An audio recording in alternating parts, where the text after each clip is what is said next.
Yeah, he literally gets his name into so many other people's sightlines and stories. Always say he's the man that plays with 20 item slots because he has so many eliminations per game. But on the other side of things, a man looking for control, stretch, is always one who has a game plan that he sticks to that works out. He's always dominating lobbies completely. And if P-God is looking for trades, Stretch is looking to end fights fast and make sure that every trade is absolutely silent. He always has an advantage when he's rolling into boxes, whether that's position or anything else, and he barely even takes any damage when he's going for these fights. If he's on the back end in late games too, he has a contingency plan. He has these hidden positions that he activates, that he just uses every time, and ace up his sleeve, and he gets these eliminations. He gets power weapons that he doesn't have to loot, just pick up, and then he ends up winning out games from that slot. And one thing I want to note about in particular that we're starting to see from the very, very top players when it comes to closing out these games or being in these final situations is it's kind of a term, it's not really something we refer to a lot, but it's a no build skill. It's when you're out of builds, you don't have all that utility, and you're just stuck to your raw gun skill, movement, and what's on the map around you. And there's very few players who are able to kind of separate themselves and put themselves in a category where it's like, hey, you play really well in this circumstance. Stretch is 110% one of them. I would say Mongrel is another one who you can put in anytime he's out of builds. You don't really ever count him out of it. There's a guy named Not Builds who's playing today, so maybe he is the mastermind behind this entire game strategy and plan. I hope that he brings that to fray. If he's an end game, maybe that's what's happening, but who knows? Guys, as we get ready to hop into these games, I mean, what do you think we can expect? Now, out of EU, it was a long time. We thought it was all set. And then Tayson shows up, drops this massive game, and game 5, and then holds on. Do you guys think we could see that in NA East just based on the way they play? Do you think we're going to see a little bit of a change-up? Maybe someone comes out and then just, leaves everyone in the dust? What do you guys think? Sun, I'll start with you. So we've kind of talked about how the pacing of a 6-game tournament plays out. After the first game, who's able to really separate themselves, or is it a couple players who got 5 and 6 eliminations and then someone was able to convert? Then you really can kind of tell the shape of the game, or the shape of the tournament itself after games number 2 and 3. And in Europe in particular, while we saw that there was a little bit of a lead, it was never more than 4 eliminations until Tayson capitalized. So what that means, in my opinion, is we're waiting for somebody to put a stamp on this tournament and then seeing how everyone else reacts. And I think NA East is ripe for that, particularly because it doesn't feel like there's been a definitive favorite to really step up to the plate and say, like, this is my region and I can drop that 10, 11, 12-point victory royale when it matters. There is no definitive favorite. I agree with that, but I feel like there still is a pattern in NA East. You guys notice on the map at the bottom side, there's these mountains. In the middle, it's natural low ground, and near the top, there's a lot of water. For NA East, I think it's the zones and what zones we see repeated throughout these 6 games. There are certain players that are very good at winning out natural low ground consistently, like Calculator, right? BBG Calc. But there's other players too when the zone starts to get high, Liquid Stretch. He's very good at taking games back to back to back, depending on where the map is going. If it's on their drop spot. If the Shockwave launcher is a little bit better when it comes to mountains versus natural low ground. So for NA East, I think it'll depend on where these end games actually end up ending. Okay, all right, we'll have to see how things go. Let's take a look at some of the winners from the past. Now, kind of add to this and, kind of tie all of these things together. We've also seen those mythic weapons play a very big role in some of this. And over in OCE, we had the winner, Jinxie Fishy, holding down this title. 75 points, boys. I mean, Sundown, this is massive. I think the bigger thing is the average placement going through for him, and then we flip on over there to see Fram #1, 47 points. And the story in Asia was the 3-way tie at the top that got broken, not by victory royales, but the average eliminations, with Fram just barely edging over the top, just showing how close that region really was. Then over to Middle East, you have Cash Cup Warrior, aka Frog, picking that one up there. 62 points, the victory royale, 15 eliminations, and an average placement just outside the top 20. Yeah, I'm going to say that he needs to change his name to FNCS Winner or Warrior if he wants to, but really good run for him over there on the Middle East. For these three regions that we just saw the winners of, it was really, really close on all ends the whole time through, but we've been talking about it for Tayson. He was behind the pack the whole time. Winning out Europe was no easy feat. Comes through all the way from Game 5 and holds things up near the top. I think it was a 12 elimination finish that he had overall, and it was absolutely insane what he pulled off. Man, guys, guess what time it is? Time to start things off here in NA East. So for now, let's send it over to our flight captains, Monster D-Face and Aussie Antics, as they prep us for our descent onto the island.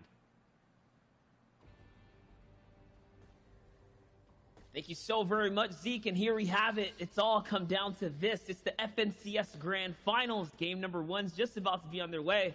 Monster D-Face here, Aussie Antics. I am so excited for the games that are going to unfold. The roster is ridiculous. It is absolutely stacked, and we're not going to hold it back any longer. We're going to jump straight into Game 1 of the NA East FNCS Solo Grand Finals. Monster, just how excited are you for this one? Absolutely. I'm at peak. I'm at the pinnacle here, and it's the battle bus that is underway. And take a look.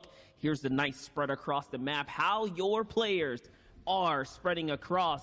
Now, let's keep in mind, guys, after all is said and done, one player is going to take home that Axe of Champion. Only one player in the region will be able to wield it.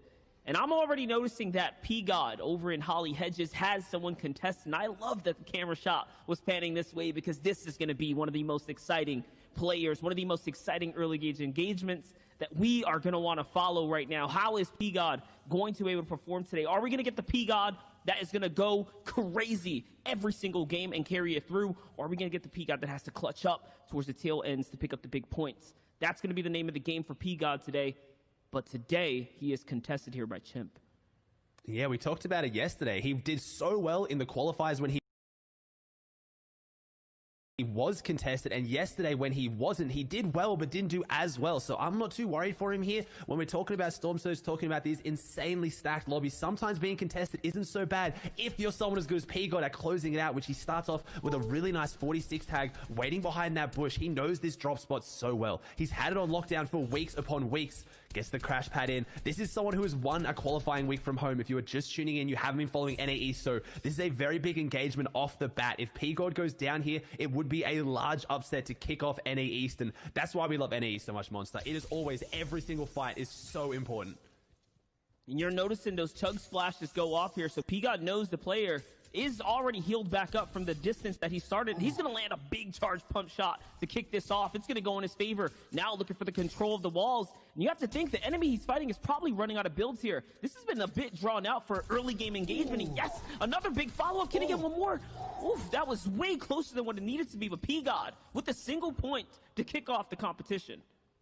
Yeah, it just shows the confidence. You love to see this out of P-God coming out game 1, not scared to take the fight. He set up for it. He wasn't over aggressive. He was smart with how he engaged, but you knew he backed himself to win that one. And P-God putting himself on the board very early, and maybe that drop play might even change. They might not go Holly Hedges next game. We'll have to see as Avery gets into a fight here as well. Just down near the rig, down on the south side near Slurpee Swamps, gets the tax shots in and takes him down. Heater falling here to Avery, 1 point on the board as well. So we've already seen 2 of the 4 players going down here. So still staying pretty stacked, but we're getting the action.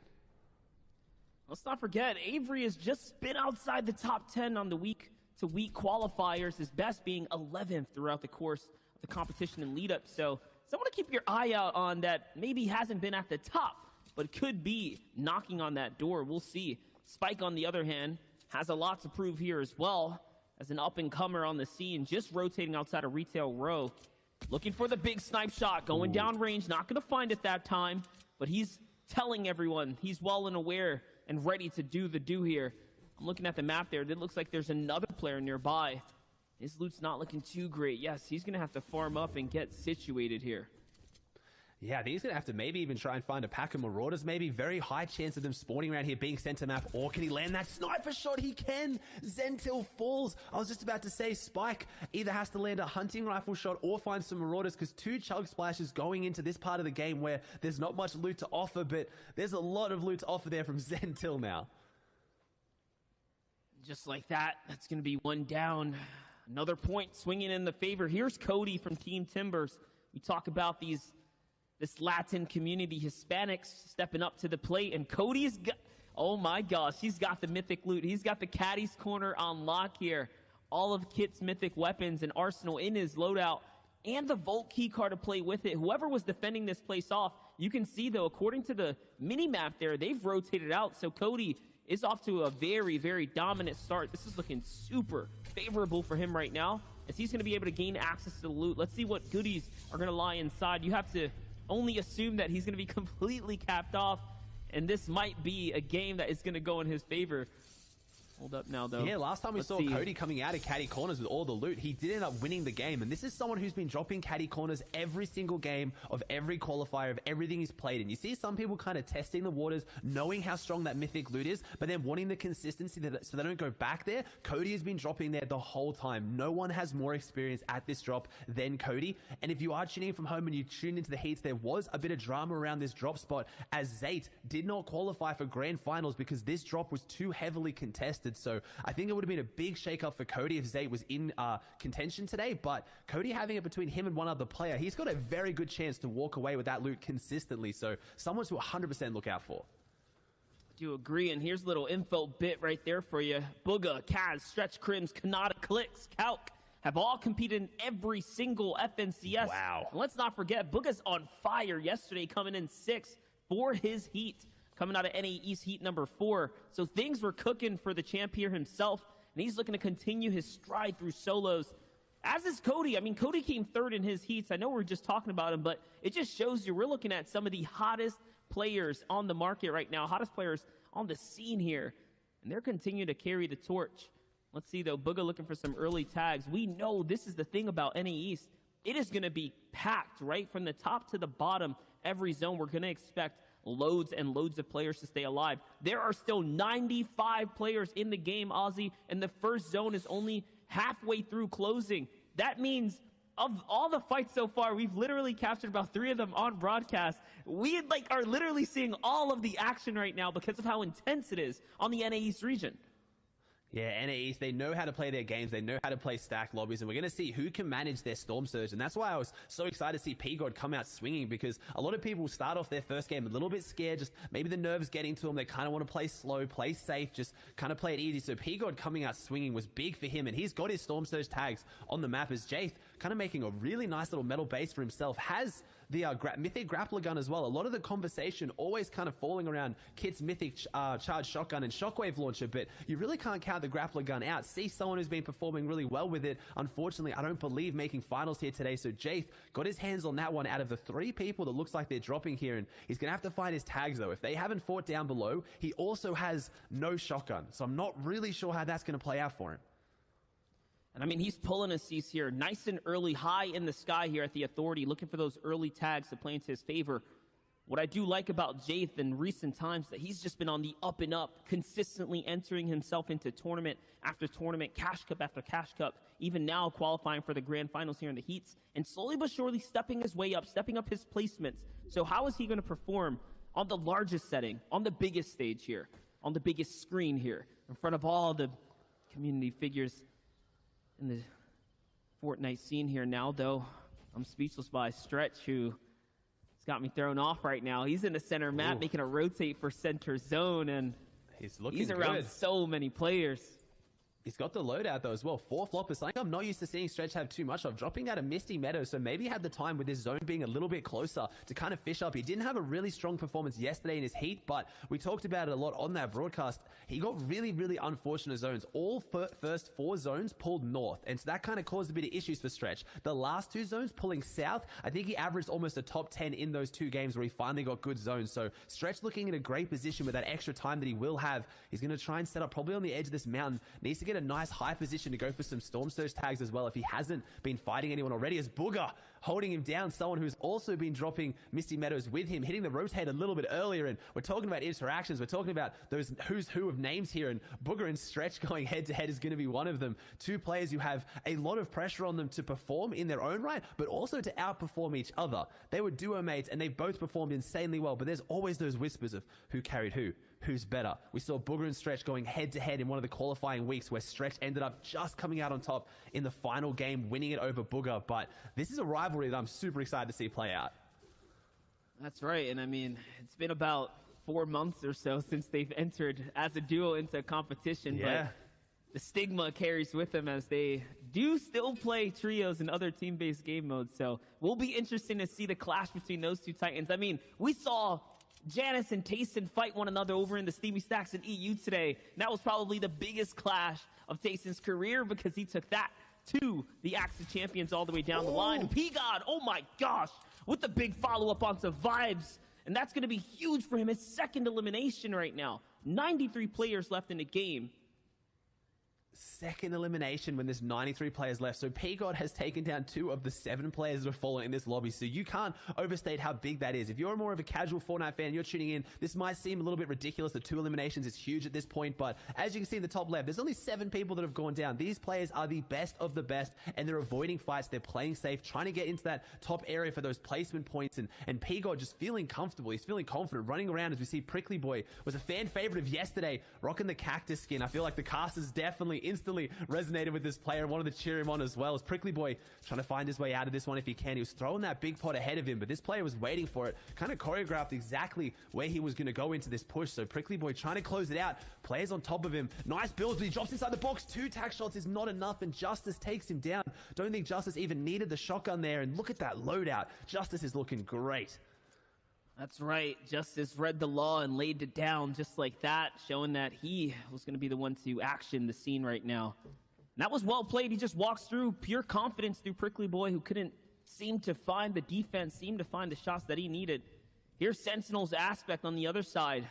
One of the veterans of the Fortnite community scene for the NA East. Been a part of the earliest days of Fortnite competition. Now, back on his stride, back on the high horse here as a solo competitor. It almost seems like he came out of nowhere in the recent times, just coming back, showing players that, hey, this vet here still has what it takes to compete on the grand final stage. Ladies and gentlemen at home, this is game number 1. If you are tuning in, we do appreciate it. That's going to be a big down there, though. Aussie, that was Cody.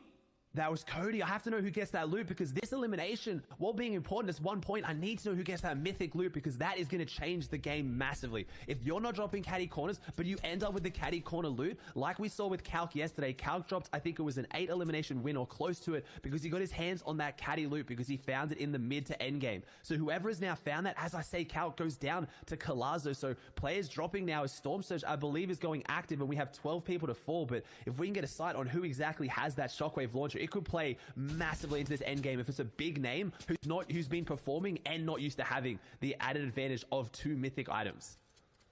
Take a look at this, though. It's P-God back in another skirmish here. I see 4 different players, 4 individuals stacked up on top of one another off of this rotate here from west to east, trying to get to the safety of the new zone.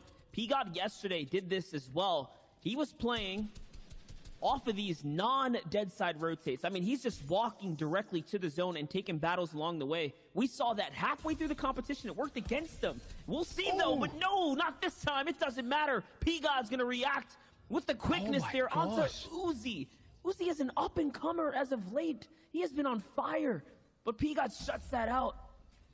He puts the fire out. Shuts it out quick. That was such a good, quick flick with the charged shotgun, too. That's a hard shot. If you just watched and you missed what happened there, the other player crash padded straight into the back of the box. P-God didn't see the player coming through because the builds were breaking, and then just split-second reaction flicks with the beautiful charged shotgun shot. And P-God's now got 3 eliminations on the board coming into endgame with the peppers as well. So he's got that extra mobility to maybe make that next rotate. And you touched on it just then, Monster. He doesn't really exactly go for the safe rotates. He'll go up against players and back himself in fights just like that. And now he's getting his Storm Surge tags. He's getting his damage on the board as we still have Storm Surge active right now. There is still 1 player getting hit by Storm Surge in this lobby as 71 players are still alive. I just want to say that is probably the 2nd or 3rd time we've seen a ridiculous shot like that come out of P-God. But here's Skittles finding himself a nice little ridiculous elim onto Avery, who was so lit up on the run from an opponent. And although Skittles may not be able to grab the rewards of Avery's loot there, it's going to be Rubified who's going to scoop that up. It's okay. He's got a nice free point to work with here. Let's not forget, ladies and gentlemen, 75 players being, or less than 75 players in the lobby now is going to reward the first points. Placement points are divvied out as players go down.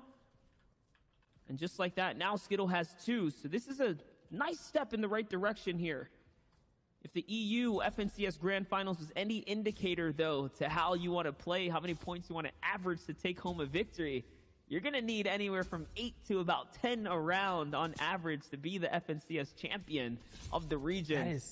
That is such a tall ask. 8 to 10 points every game for 6 games when you're battling now with 99 of the other best players in your region. Just showing these players are a whole nother level. 31 tag, nothing too heavy. That's Clicks. NRG Clicks falls. Someone who has a lot of pressure on them here today. A lot of expectations going down with 1 placement point on the board. Don't know if he got an elimination. We didn't see him in the feed, but just the unfortunate misplay there of going up against that wall that Justice does own, and he just has to hit that window edit and go straight through. Justice now knowing there's another player behind his other wall, so Justice in a really congested spot, as you're seeing in the bottom right of that mini-map, about 6 or 7 players all on top of each other, and Bucky being one of them, so pretty scary spot to be in. Bucky, one of the scariest players, one of the hottest profiles across all game modes. Doesn't matter where you place him, team-based, squad-based, solo-based, he performs, he shows up. Smack, though, is going to be lighting up the feed right now, find himself his own point. Here's D-Roller. D-Roller, one of those few key individuals that once he gets going, he can definitely start to play off of that momentum. We know him to be a fragger.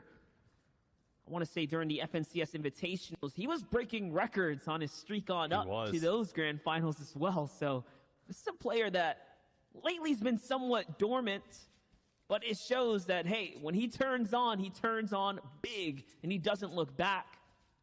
Right now, though, Ozzy, what I'm paying attention to is this zone and how many players are starting to migrate nice and early. This is only becoming more and more stacked. So we bring our focus down to that mini-map. Just look at how many players have to cross in.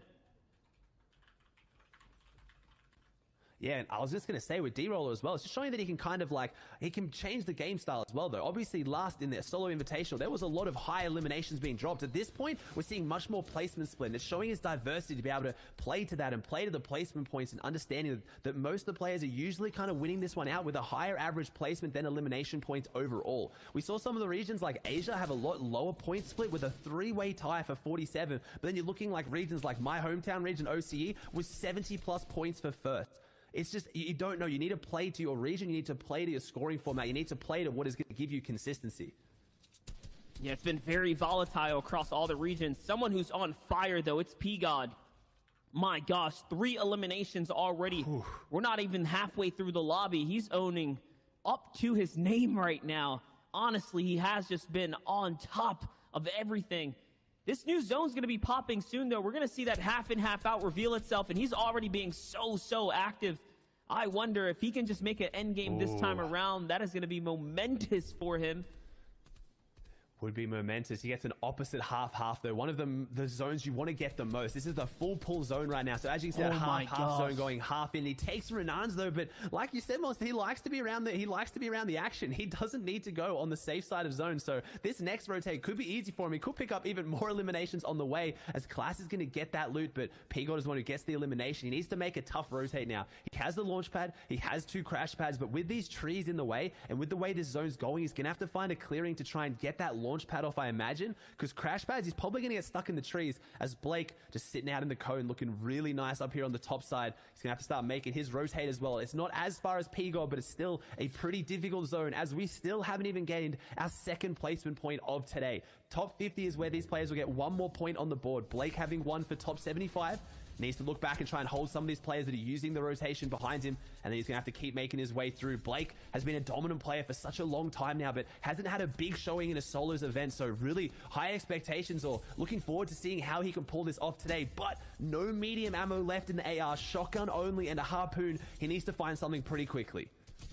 I'm just looking at the feed right there. I saw Dubs pick up reverse 2K. Kanata's going to fall to hand here as Bucky falls to Blake. And that's 3 major names, major players, absolutely skilled individuals all falling in concession on this rotate here to the half in, half out. This is where things get interesting. This is where Fortnite really starts to shine as a competitive esport. Here it is. It's when things start to get intense and the zone starts to move.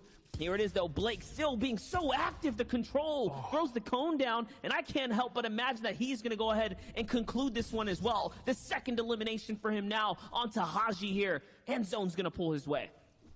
Haji, a player who hasn't been so prominent in these games, but did manage to win a game in his heat to jump himself up there and qualify. Unfortunately, falling here at the hands of Blake, who had a great rotate. He was back against the wall. He had no AR ammo, and now he's got 2 huge refreshes in the half-half zone, so he's looking really, really good. Needs to try and kind of find some way to get back in this one a little bit more, as he's on the bottom side, but rotating zone is going to go back through the woods, through all that tree cover, so not sure if he's going to be able to find his way back down on the low ground, as Illust looking much better with 5 crash pads and 1 launch pad. Here it is, though. The wide shot giving you guys who's in the game. I see Bully. I see Aspect still alive. Illust still alive as well. And Illust is going to be running right through Pose here, who's on the other side of the wall. He's going to go in and crash pad his way in. That's going to be a major impact frag. Impact elimination for Illust. That's going to recap, refresh his material count as well, as the entire lobby now is looking to scramble across here. But Illust is still firing up. He's going to catch Batch on the movement now as well.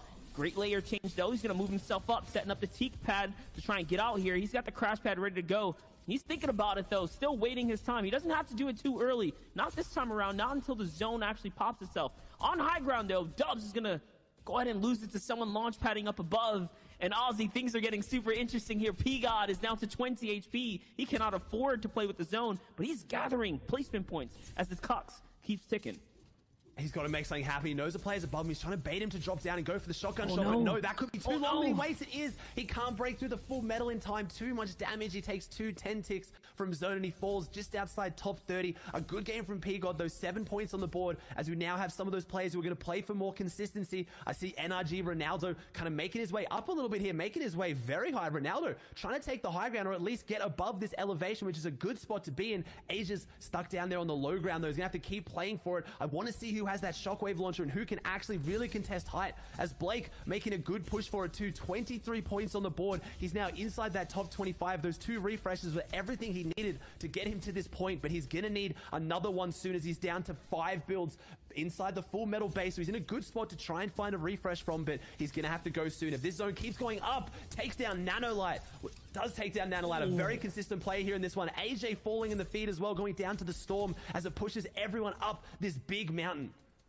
That harpoon was so clutch to grab him all the materials he needed as well. Here it is. Polarized, though, has that shockwave launch. He wanted to know who had it, and it's him on height. And now he's looking to fight it out for his life, though. On the other side, Illa's still up there as well. And now we have Coop down on the low ground, really tearing it up. 4 eliminations for Coop. Someone's got him backed out against the Storm, though. He's got to take the fight. He's going to step in, and yes, he catches another one. That's going to be the 5th elimination now. He's still very much in the game. I'm seeing Ronaldo. I'm seeing Dubs still here. Blake's still alive. Jace fighting his way up the high ground as well. Is coming down to this. 6 players alive right now. Big names. Who's who of this one? Blake trying to have a big performance here. 4 eliminations already on the board. Going up again. I have to think he has one of the better mat advantages right now. Only 23 builds, but this late in the game, when the zone is about to close out, that is very good, as Ronaldo having to skirt the Storm. Coop takes down Jace. Ronaldo must have flop, as he does. Can he come back in? Can he make a play? Illust, Dubs. Blake putting the pressure down onto Dubs. He gets the elimination. 4 players left. Blake has the high ground. This could be his game. This could be everything to start off the tournament for Blake. He has all the advantages. It's a 1v1. It's Blake versus Illust. Can Blake close it out? Can he jump up and have the huge game 1 performance? Illust can't get up the hill. No. He can't get a footing. Oh, Blake no. has all the advantage. Blake has to win this one. Illust down in zone. All Blake has to do is wait this one out and just hold, and he's going to be the game 1 winner of the NA East FNCS Grand Finals. Blake takes it away with 6 eliminations and 20 points on the board.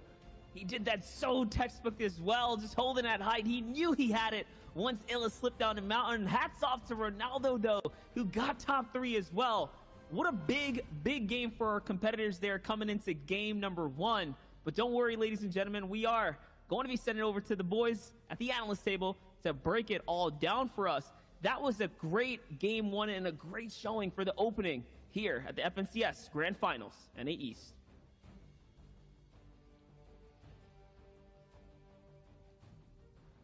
Aussie Monster D-Face, you guys are the best flight captains in the world. What's going on, guys? It's me, Zeke. We're here with Sundown. We're going to be breaking down some of the action. I gotta say, Sundown, the old guard and NA East have all been falling, and it's very interesting specifically that we do see Blake picking up the victory round, because we saw this literally exact thing play out in Europe. You have 2 players walking into that final 1v1 with 5 eliminations. The one person that wins gets that 4-point swing to start the day. And that ends up pushing him up to a 20-point first game, which if he's able to capitalize on, could be huge. But you talked about some of the old guard falling. However, towards the end there, you still had some of the old guard up as well. Blake's been around for a while. Ronaldo pushing towards the top, and Dubs also making it towards the end with Illis finally falling to Old Man Mountain. So you can see the scoreboard reflecting a little bit of that there. Blake in first right now, Illis in second, Coop in third, Colazzo, Han rounding out fourth and fifth. Hoofishy, Cozies, Skittles, and then Dubs and Ronaldo will be the top 10. But notice everyone 5th through 10th, even on 11 points, but the difference being the eliminations currently rocking out on the tiebreaker. Absolutely. Now we're going to flip on over to the next page. And again, it's just more of these names. We're so used to seeing Jay, Polarized, Agers, Jack, Aspect, right? Jelty, P-God. I think ultimately, like, this first game, and we saw sort of happen in EU, it's like a general feeler, right? Like, you have 6 games to play. You know you're competing with the 100 best in your region. Now, what happens? Is my drop spot contested? What does my pathing look like? You know, there's so many, all these variables we have to keep in mind, especially as we move throughout these games.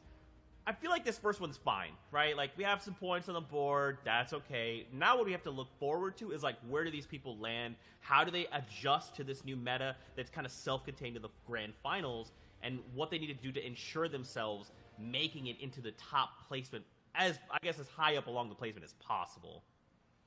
Yeah, and the goal is to be able to convert off of this first game. So we kind of talked about in the intro of the show, what is the pacing of a 6-game tournament? And over the course of it, you really kind of want to get yourself established early, because whoever gets out to that lead is going to start running it. And if you fall before getting that first round of placement points, or even that second round of placement points, it can get really hard to establish yourself into a rhythm and get the game moving.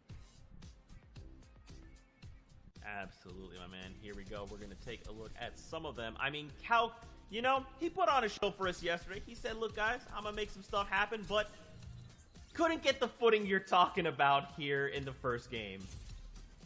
Yeah, and the same thing happening to Boogie here is getting caught. And notice a common theme for all of these players. They're all on the edge of zone. They're rotating right around the timer with everyone else, and they're not establishing control over their space. But all of a sudden, all of these other names go down, and you get an opportunity to step up. And notice here how Blake had 0 mats. He had next to nothing there, next to nothing here again, and he's chaining together these impact eliminations. Those 3rd and 4th elims, if he doesn't get those, he doesn't turn this into a more. He doesn't create a victory royale. He doesn't have 20 points in the lead. But because he's able to get those elims and then had the harpoon to be able to get the loot and turned it into another one, he maintains the high ground control. And as the circle moves back over the course of the mountain, he gets the elimination onto Illist as well. And again, we go back to his first 2 eliminations. We talked about the 3rd and 4th ones being so key. He had nothing in those early ones as well. You saw his loadout and you saw his mats. He had to push forward and he had to find them. So all of a sudden we talk about how every one of those little interactions matter. He shows 6 different key ones, but particularly the first 4 changed the course of his game. And it wasn't a traditional route that we've seen in solos to a victory royale, but a very well executed one. Yeah, I mean, let's be honest. These are the old guard we're talking about, right? They know how to play the game. They have the time. They have all of the hours dedicated to playing and having and kind of owning that mechanical prowess. And now it's just kind of falling back on that, right? And that's what led Blake to the win here. And I got to know, like, I think the biggest question for me is, like, look back at EU game 1, right? We see Flois comes out strong, same way, 20 points, then fizzles. Do we think that could happen here for Blake? So that's been the story of a lot of what we've seen on broadcasts going through. It's really difficult for players to kind of convert right away. One, you immediately draw attention to you. Everyone else in the lobby is looking to see that name when you go down. They're going to try and probably hawk your drop spot in your route just a little bit extra, maybe see if they can't throw some shots over there, as we saw Kylix do to Tayson in match number 6 in Europe. If you're able to shut somebody down, then all of a sudden it's anybody's race. However, which we haven't seen in a while, is somebody be able to rack off those back-to-back games we saw in Europe just last week, and you're able to build out a substantial lead. However, today, I don't think just a lead is going to be enough. It's consistent, and then it's going to take one huge effort from somebody to separate them. And 6 elims of the victory royale, that's about average. Like we've said, it's around 18 to 20 points for a winner is what you can basically pencil in every time. I mean, that's all it takes, right? Just a handful. And you said it best at the beginning of the show. It's like just being able to stamp your name there and say, look, it doesn't matter what's happening here. You guys are going to play the game I want to play because I know how to do this. I've been in situations like this in the past. That's why I'm here in the first place. And that's why we're all here in the first place. So I need to be able to make a statement and say, look, I'm going to be the winner. You're going to play my game. You're going to step away from me, and I'm going to just pull ahead. We have to see if that's what happens here for Blake. Very strong showing. Now, we do have 5 games left to go till we crown an FNCS champion. Now, with all that being said, Fortnite fan, we're ready to hop back into game, so let's send it over to our casters, Aussie and Monster Deface, to get us into game number 2 on the day. Thank you, Zeke. Thank you, Sundown, for the great breakdowns and, of course, keeping us dialed in with the competition and the action here. It's game number 2 here at the NA East Grand Finals table. We're here to eat. We're here to see a lot go down right now.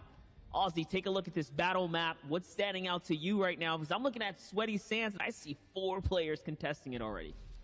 Yeah, 4 players, Sweaty Sands. I'm seeing 3 players at Yacht as well as looking a bit hefty. So trying to look for those places that are a little bit congested. Obviously, coming into Grand Finals, these players knew where everyone was dropping. They quite often know. A lot of these big names have their drop spots that everyone knows they go to, but it's looking still pretty spread out. We got 3 at Authority, not too many at Caddy. That 2 at Caddy is looking so good to me. Both those players in such a good position. And I was going to comment last game, I was talking about who ends up with the Caddy launcher. Is it someone who's not used to having it? And it was Polarized. Polarized has been going Caddy, so I have to think that Polarized managed to hunt down Cody and take him out with the Caddy loot and get it back into his own hands. We didn't get to see it, so I'm not 100% sure, but we see Blake over here at Pleasant, which means he's also near Clicks, so I'm happy to imagine that other player here is the big Clicks. So Clicks has been playing a lot smarter recently, but if you're going anywhere right now and you're going to have to try and take an early fight, it's not going to want to be with Clicks. And just to answer the question, it was just a weird cross of fate between Aspect finding Cody on the storm line and then Polarized picking it up at that exact moment when he went down. Yeah. We'll see how Caddy's launcher plays its factor into this game here. On the other hand, though, we have a battle breaking out, and there's a big group of Marauders on the bridge looking to play spoiler here, part of this fight. You can hear the shots going off. They're just ringing. I think they have the focus on the player on the run right now. Oh, and yes, Prickly Boy's looking for the big shot. No, he's not going to find it. Oh my gosh, those are some great AR follow-ups. Those are some really good AR follows with a gray burst rifle. That's a hard weapon to do that much damage with. 20 damage a bullet, but it shoots 2 at a time. It's very hard to connect 2 shots back to back with it as well. Doesn't have that extra scope on it like the epic and legendary variants do, as Prickly Boy is really pushing this one. He is going aggressive. He has 0 points on the board. We saw him go down last game. He wants to try and prove us wrong, show that he can win these fights as he drops in here, and no, never mind. Ooh. He's going to show us that he's going to lose again, unfortunately. Prickly Boy, fan favorite. I'm cheering him on, but he goes down to Nobu Tragics, who is on 8 points, having a much better day today. Absolutely. Great defense. Plays that quick reverse card. He says, not me. It's going to be you who gets taken out this time around. And that was against all odds. Let's not forget, he was hit for white damage. No shield in that battle. On Frenzy Farms, though, outside of Risky Reels, it looks like we have a little bit of an engagement going down. It's Bucky. We saw Bucky go down before, and oh my gosh, he's going to make quick work of Simple with a better angle there on the battle. You can see 31 of the current players also competed in the FNCS Invitational Finals. That was the most recent major solo competition hosted by Epic, the official Fortnite competition that has most recently occurred. So 31 players cross over into the grand finals this time around. That is ridiculous. That is so consistent. Yeah, in what is one of the hardest formats to be consistent. We've seen it already today. One hunting rifle shot, just one mistake can end everything. Trios, at least if your teammates can back you up, maybe they can get the revive off. You kind of have a chance to go ahead with it. But solos, it's very hard to be that consistent. But some of these players make it look easy. You've got Kanata in here, you've got Stretch, you've got Booger, you've got Dubs, you've got players who have been at the top of their solo game since even before World Cup. We talked about how Aspect's even back here today. So there's definitely players who can kind of find their groove and find their rhythm. As Illest, one of them, takes the hunting rifle shot onto Tabs. Illest has a really good loadout to go aggressive if he wants to. Doesn't see the crash pads above him, but he has the pepper going, has the legendary compact SMG, something we haven't seen too much, but this loadout's one that, I kind of leaned for in a non-stack lobby, trying to just, go super aggressive. You have the hunting rifle to get a long-range shot. You've got the SMG for close-range damage, but I feel like Illest probably going to have to try and get his hands on some kind of an assault rifle just to get those Storm Surge tags. I mean, we've seen it all. I saw earlier today, Tomas HD running a tactical shotgun and just a sniper with movement and double heals. So it's up to the player's preference, I guess. In this case, he's going to run that compact. I can only assume that he's going to be putting that controller to use and probably looking to box dive into some players. And just talking about that, I mean, players like Furious did not qual through. So Lazy Lakes now being, or not having the FNCS Invitationals champ in the game right now. It's pretty big for him. On your side, though, you do see the format and how it's going to play out, guys. Just that placement, 14 points for the Victory Royale. And placement starts being divvied out at 75th place. But you don't get your second until top 50. We can see how much of a struggle it is to even make it that far. Yeah, and that's what you're talking about. That's what you normally look at when you're looking at kind of a point, you're looking at a placement format. It's because 14 eliminations is what you need to equal a win. That is ridiculous. You got to think how hard it is to drop 14 eliminations on the best of the best players in your region when there's so many eyes on you. There's 94 people alive. There's only 5 that have gone down so far this game. So really looking for those big placement points. If you can be like P-God and pick up some early eliminations, that's great, but he didn't get the placement as Illest. Doesn't see this player who's lurking coming into Lazy Lake. I don't think Qua has dropped here. I think he's rotated through, but Illest having none of it, like you said, trying to put that legendary compact SMG to use as Qua's now stuck in an awkward spot. You can't build here because of the half walls. They're skirting them. Illest jumping up and getting shots. Qua just looks like he's reeling, just can't kind of recover from that positioning, and that's all it takes. I talked about it in solos. He just mispositions, takes a fight up against the half wall where he can't build, and that's enough for him to lose it. He can't do anything, and he's just stuck. That's it. Illest crowning himself the new king of Lazy Lakes. On the other hand, though, Booga's going to get into the box on Reverse 2K. We've already seen Reverse 2K go down once this time, and he's going to go down again. And it's not looking good. Game 1, Game 2 out of the window now for Reverse. And Booga finally secures himself some points. That's going to be one that he's going to desperately need because his Game 1 was nothing impressive either. And Reverse, someone who has been performing really, really well recently. Obviously, he had his kind of rise to prominence around World Cup, qualified for solos, had that legendary duo run with Ninja, almost managing to qualify. And since then, kind of, I feel like had a bit of a slump in between, didn't hear too much, but recently was a player that I had high expectations for, performing so well in solos and trios. And he goes down again, unfortunately. Not sure what's going on there. He reacted well, though. Booga had the crash pad, fell in through the roof. We've seen so much. Reverse managed to turn around and put the stare on his head to block it. So reacted well, but just, Kanata falls to Ronaldo. No, you know Ronaldo's screaming about that one. You know how good that must have felt for Ronaldo. Whether it feels good or bad taking down a friend, but Kanata goes down in Game 2, and I don't think Kanata has many points on the board. We saw him go down early in Game 1 as well. Ronaldo is definitely shouting about that one right now. That's right. We'll be seeing you on the battle bus, buddy. But Ronaldo, man, one of the more exciting players I'm happy to see performing right now. It's his dream, basically, to continue to put up. And all he wants to do this time around is place. He wants to place high as well. And he is on track to do just that. Someone else is on track to do big things here. Smack. Smack's been finding his fair share of early game eliminations. And we talk early because NA East in specific is just not the region to really ramp up, right? They're known to have that slower, more passive play. Yeah. This second game, though, it looks like players are finding their confidence. Players are not trying to fall behind. They're not trying to leave it for the later half. They're really getting into the action right now. Here's A1 Sid going as far as taking the zone fights right now. And I don't think this player knows that he's in the bush.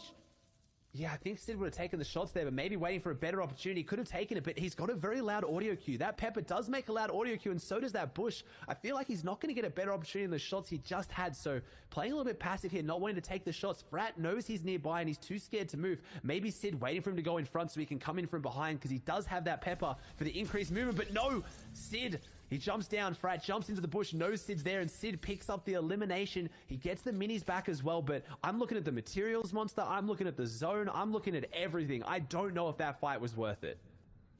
And that's the thing, right? These storm fights, they hold a lot of ramifications if you do not have those heals. We'll see. We'll be paying a close attention to the zone now, to that feed, that elimination feed, to see how it all plays out. On the other side, though, Polarized this time actually secures Caddy's loot. Remember, Cody got it last game. He got away with it, but he got shut down by Aspect early on. Now Polarized has it. With 10 points already, he's confident coming into this game. And I think this is setting him up for success right now.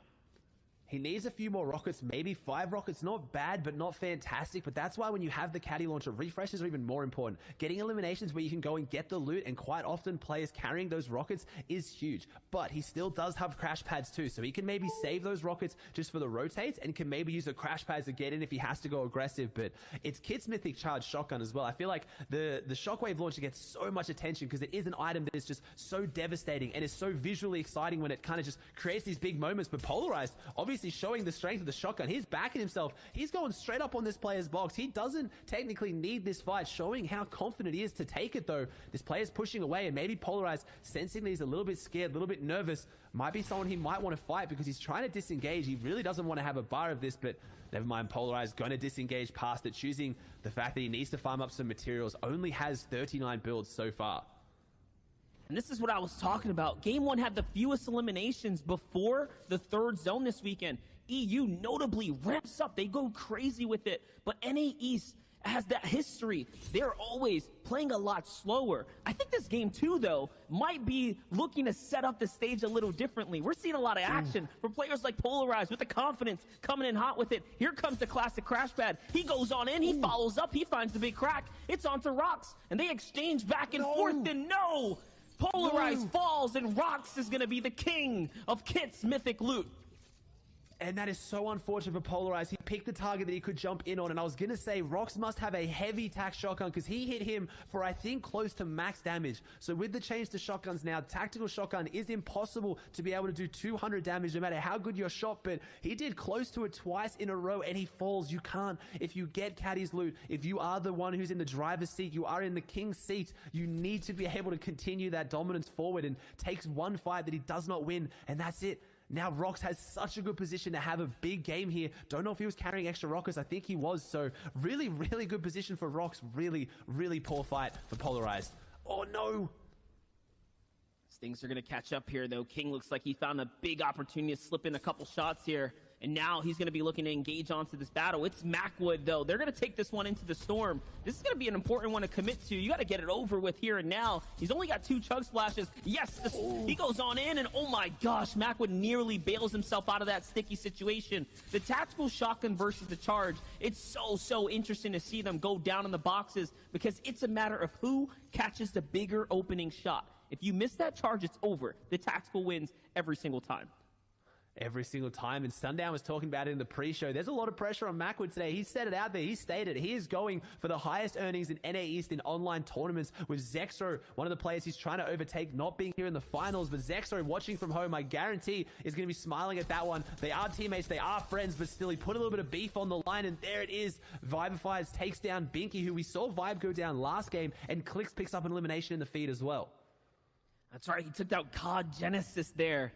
And here's E11 Daxter sitting on the storm line right now, just hiding out, looking up, trying to make sure that everything's A-okay. He's got Starving Boxer right up above him, hanging, sitting low. On the other side of things, though, P-God coming straight and direct out of Holly Hedges. P-God with some of the most active elims for NA East early on in that last game. He fell on that rotating zone coming into that mid game. He only picked up 7 points. This game drastically different than the last. No elims, and finally placement point gets divvied out there. 75 players down. Storm Surge is also active. He's finally going to find some. Makes me eat my words there. Okay, put one on the board for P-God. Can he get 2 now? His AR aim is clinical. I was going to say as well, Stretch going down in the feed before top 75, not even getting the first placement point. So there's some big names going out here. And P-God really wants to push this loot. He's using all his crash pads to get to it. Maybe identified the player had crash pads. He did. So he's going to jump on those, grab the material, and refresh the crash pads up. So really nice play from P-God. And his AR aim today, his long range aim has been clinical. As we saw in that wide shot as well, that Blake, our first place contender right now, who won the first game on top of Clicks, both dropping out of Pleasant. So they're nearby. They have eyes on this. So they're going to be taking some shots pretty soon if they see this fight break out. P-God getting broken out, dropping down a little bit lower, but he still has 4 crash pads and the launch pad to make this next rotate. And there's not that many people on this edge, but as he gets closer to the next zone, there's a lot of people in the way. And this is Calc that's ahead of him. So a very aggressive, very strong mechanical player who could hold him out.